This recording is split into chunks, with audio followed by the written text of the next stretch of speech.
Bismillahirrahmanirrahim. Assalamualaikum warahmatullahi wabarakatuh. Innalhamdulillah nahmaduhu wa nasta'inuhu wa nastaghfiruh wa na'udzubillah min syururi anfusina wa min sayyiati a'malina may yahdihillahu fala mudhillalah wa may yudlil fala hadiyalah. Asyhadu an la ilaha illallah wa asyhadu anna Muhammadar Rasulullah sallallahu alaihi wasallam wa ala alihi wa ashabihi amma ba'du. Saudaraku sekalian yang semoga selalu dirahmati oleh Allah, ketika nanti kita semuanya ada di akhirat, tentunya menginginkan hidup bahagia di dalam surga bersama keluarga. Dan kita juga tahu konsekuensinya bahwa itu tidak bisa kita dapatkan dengan mudah begitu saja, dengan serta-merta meninggal itu pasti baik kemudian masuk surga. Tidak, tentu ada perjuangan yang harus dikerjakan, ada kerja keras untuk meraihnya, tindakan lebih dibanding yang lain. Ada pilihan-pilihan bagi kita untuk bisa mendapatkan pahala, namun tetap pahala itu mengalir, ya, tetap pahala itu mengalir walaupun kita sudah tidak ada di dalam kehidupan dunia ini. Saya yakin hadis ini Anda sudah sering dengar dan bahkan banyak yang sudah hafal. Tapi nanti saya akan sedikit membahas satu dari 3 hal yang bisa mendatangkan pahala terus menerus walaupun kita sudah meninggal dunia. Rasulullah SAW bersabda, "Iza matal insan in qata'a anhu amaluhu illa min salasati asya." Jadi ketika manusia meninggal dunia maka putuslah semua amalannya kecuali 3. Ada 3 amalan yang pahalanya tetap mengalir walaupun sudah meninggal dunia. Yang pertama sodakotun jariyah, sodakoh jariyah, bangun masjid, kemudian musola dan sarana-sarana ibadah yang lainnya, ya, aula-aula untuk ibadah dan yang lainnya. Kemudian au ilmin yuntanfa'u bih, ilmu yang manfaat. Yang ketiga au walidin sholihin yad'ulah, anak yang soleh yang selalu mendoakan kedua orang tuanya, mendoakan orang itu. Nah, saya akan membahas tentang au ilmin yuntanfa'u bih, ilmu yang bermanfaat. Ilmu yang manfaat di sini maksudnya adalah ilmu agama. Khususnya adalah ilmu agama. Jadi seseorang bisa mendapatkan atau bisa memiliki ilmu agama, kefahaman agama, yaitu Quran dan hadis. Kemudian ilmu tersebut setelah dia dapat, dia praktek, dia faham, lalu diajarkan ke orang lain. Ketika dia mengajarkan ilmu Quran dan hadis itu kepada orang lain, katakanlah muridnya dia, ya, saat itu dia mendapatkan pahala, dan dia akan mendapatkan peluang pahala yang akan terus mengalir walaupun dia sudah tidak mengajar lagi kepada muridnya itu, asalkan muridnya mengamalkan amalan yang dia berikan, ilmu yang dia berikan itu. Contoh, saya mengajarkan kepada murid-murid saya tentang kefadalan sholat duha. Saya kajikan ilmunya, di dalam motivasinya saya ambil ayat-ayat Al-Quran yang memotivasi, kemudian cara melaksanakan sholat duha dalam hadis, jumlah rakaatnya, sekaligus fadilah-fadilah atau keutamaan yang diberikan oleh Nabi tentang sholat duha. Sudah saya sampaikan, sampai akhirnya murid-murid saya termotivasi untuk mengerjakan sholat duha, dan alhasil mereka rutin mengerjakan sholat duha setiap pagi sampai menjadikan karakter sholat duha. Dia sudah menjadikan karakter, sudah menjadi, karena terbiasa sholat duha sampai akhirnya menjadi karakter. Dia punya karakter sholat sunnah, diantaranya adalah sholat duha, nggak mau meninggalkan. Maka setiap mereka mengerjakan sholat duha, walaupun saya sudah tidak ada ya, saya sudah tidak ada, maka saya akan terus mendapatkan pahalanya. Dan apabila murid saya ini mengajarkan ke orang lain, atau dia pertamanya cerita, saya ini diajarkan oleh guru saya tentang sholat duha, dan akhirnya saya rutin untuk mengerjakan sholat duha, dan memang saya mengharapkan ini untuk menjadi simpanan pahala yang besar di akhirat nanti. Tapi saya merasakan imbas baiknya di dunia, kok hidup saya rasanya jiwanya tenang, kemudian urusan-urusan dimudahkan oleh Allah, rezeki itu datang banyak yang saya tidak duga-duga.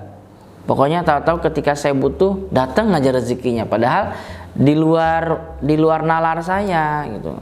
Dia cerita kepada orang lain, terus orang lain, wah boleh juga tuh, tolong dong saya diajarkan. Akhirnya diajarkan, dan kemudian orang yang diajarkan itu mengerjakan juga.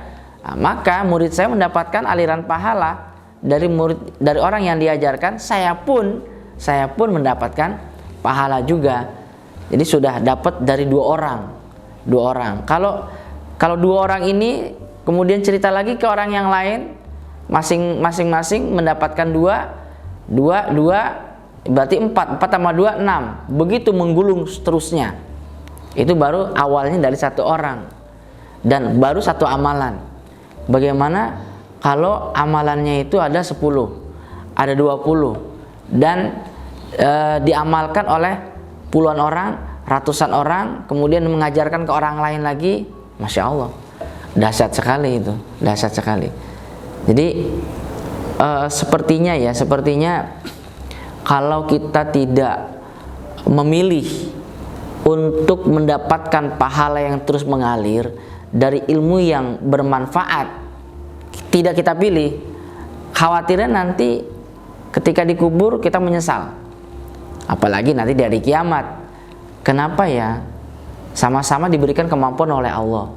Saya diberikan akal, diberikan kesehatan, diberikan bisa menerima pelajaran, bisa menerima ilmu yang harusnya bisa saya sampaikan kepada orang lain, tapi kenapa tidak saya gunakan ya? Kalau orang lain bisa, kan harusnya saya juga bisa. Sama-sama manusianya, tinggal sekarang mau atau tidak.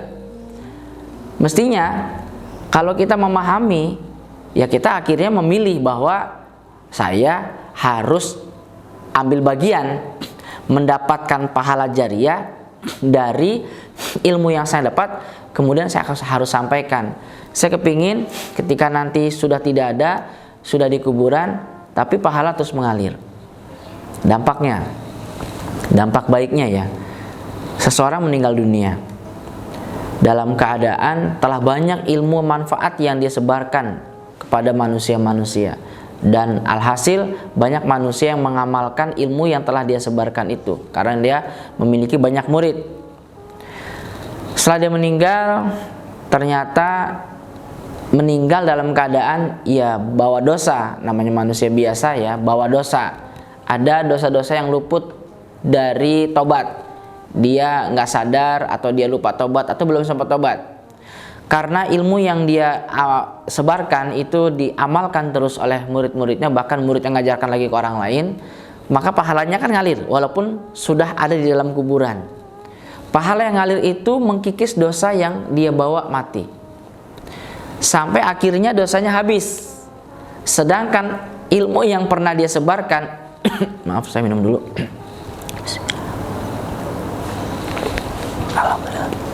Sedangkan ilmu yang dia sebarkan itu terus diamalkan oleh orang-orang yang pernah mendapatkan ilmu itu. Terus pahalanya ngalir ke kuburan, ke dalam kuburnya dia.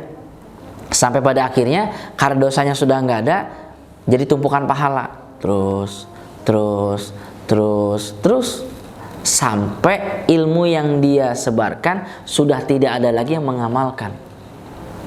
Selama zaman masih zaman khair, maka pergunakan zaman ini, karena ilmu yang kita ajarkan kepada orang lain besar kemungkinan akan tersebar dan diamalkan oleh orang banyak. Jadi sangatlah menyesal nanti apabila kita tidak mendapatkan pahala jariah dari ilmu yang harusnya bisa kita sampaikan. Apakah ada ancaman bagi orang yang tidak mau memberikan kebaikan melalui lisan berupa ilmu yang telah dia miliki kepada orang lain? Ya, ada. Pertama, di dalam surat Ali Imran ayat 104, Allah berfirman, wal takum minkum ummatun yad'una ilal khair wa ya'muruna bil ma'ruf wa yanhauna 'anil munkar wa ulaika humul muflihun. Allah berharap hendaklah dari kalian ini ada umat yang selalu mengajak pada kebaikan, memerintah kebaikan dan mencegah kemungkaran. Mereka adalah orang-orang yang beruntung. Kenapa beruntung? Jawabannya tadi yang saya ungkapkan. Karena kalau orang menyampaikan ilmu kan amar ma'ruf, mengajak pada kebaikan, nanti dia akan mendapatkan pahala jariah yang terus mengalir walaupun dia meninggal dunia. Dan apabila seseorang tidak mau amar ma'ruf, tidak mau menyampaikan ilmu, bahayanya adalah dalam sebuah hadis dijelaskan, wallazi nafsi biyadih la ta'murunna bil ma'ruf wa tanhauna 'anil munkar aw la yushikkanallahu ayyab'asa 'alaikum azaban min indihi summal tad'unahu fala yustajaba lakum. Demi Allah, kata Nabi, kalian harus amar ma'ruf nahi mungkar, atau kalian memilih tidak amar ma'ruf nahi mungkar, namun akhirnya Allah mengirimkan siksa dari sisinya Allah. Kemudian kalian berdoa kepada Allah, tidak Allah kabulkan. Ini kan menyedihkan. Diancam oleh Allah akan diberi siksa, lalu minta kepada Allah untuk diselamatkan, dihilangkan siksanya, Allah nggak kabulkan. Atau di hadis yang lain, muru bil ma'ruf, dan hadis Ibnu Majah ya, muru bil ma'ruf wanhau 'anil munkar qabla an tad'u fala yustajaba lakum. Amar ma'ruflah kalian dan mencegahlah dari kemungkaran.